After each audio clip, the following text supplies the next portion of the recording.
born in 1923 and went on to become one of the preeminent theatre persons of India. I'm talking about Habib Tanvir, who was an actor, director, playwright, musician, singer, teacher, and philosopher of the theatre. We are delighted here at May Day to have with us Nageen Tanvir, his daughter, and a singer in her own right, a musician in her own right. And the occasion is the publication of Habib Tanvir's memoirs. So tell us a little bit about this book. This is really the first volume, isn't it? Yes. And when did he start writing it? He started writing it at the age of 81, after my mother passed away. This was in 2006. 2006, yes. And he wanted to do what, 3 volumes? Yes, 3 volumes. Of which he ended up writing how much? 1.5. 1.5. So the first volume has now been translated into English. Yes. And is there with us. Habib Saheb was also, I mean, those of us who came in contact with him, we know that he was a great storyteller. He was a great raconteur. Yes, yes. Yes, wasn't he? Yes, yes. And we'll be reading today some small short excerpts from the Urdu version. Yes. Not from the English version. Yes. And that has the quality of almost listening to Habib Saheb speaking. Yes. What I found very lovely about the book is that the way he spoke is the way he wrote. Yes. And that's actually a very special quality, because what tends to happen very often is when you start writing, your prose starts to become more formal and so on. That's not the impression one gets here. Yes, yes. One gets the impression that these are stories that... And they're very graphic. They're very graphic. Very Absolutely. graphic. Absolutely. Yes. You can see, you can visualize what you read. Absolutely. Absolutely. Habib Tanvir also lived a full life. It's a life full of color, of great joy, Yes. but also of sadness. Yes. And some of that also comes through in the book. Yes, yes. As a daughter, what's been your reaction to the way in which he writes very candidly about personal aspects?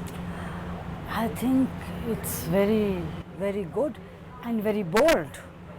And why shouldn't one life be like an open book?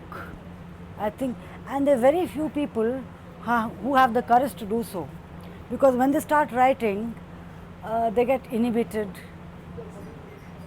Okay, we have to keep certain things to ourselves. But he was very straightforward, and it requires quite a bit of courage to do that. What I also found very remarkable and very lovely about the book is that it evokes a period for us that certainly for us, a much younger generation, we have completely lost. And there are very few accounts that one finds of this kind which are so vivid, so descriptive, and which just bring alive an entire epoch for us, with all its characters, with all its idiocies, with all its idiosyncrasies, with all its delight, with all its joy, and so on. It really is a wonderful, delightful book. Yes, yes. Tell me something about your growing up years. You spent a lot of time with the theatre. Yes. And it was a theatre that had to tour all the time. You were on the road a lot, right? What was that like? What was that life like? I never toured when I was in school. I only started touring after I passed my BA from Baroda. So my mother used to stay with me because of my studies. But it was so much fun. You know, singing and dancing and being with the Chhattisgarhis. And I had a very artistic childhood, full exposure to Western art, Indian art, classical, folk and tribal. You were in one sense a very privileged child, because you were able to imbibe a whole diversity of India's culture. Yes. From people who might be economically poor but culturally very, very rich. Yes. All your Chhattisgarhi actors and singers, they're amazing people, culturally. I remember the first time I went into the Bersarai space where I used to live and work. I went into Malabai's room, and I was so delighted to see there was a photograph of Guru Nanak There was a photograph of Jesus Christ. Yes. There was a photograph of Rama.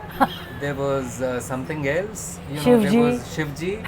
There was, I think, some tribal kind of a godhead kind of a Yes. thing. And all of them were sitting there completely at peace with each other. There Yes. was no problem, right? Yes. And she herself was what? She was a Christian. No, He was a nomadic tribe. she was a tribe. Oh, okay. Malabai was a tribe. Yes, yes, they were. Right, right. They were in, yes. Right. But she could just embrace all of these religious influences, all of these cultural influences completely openly and very, Yes, yes.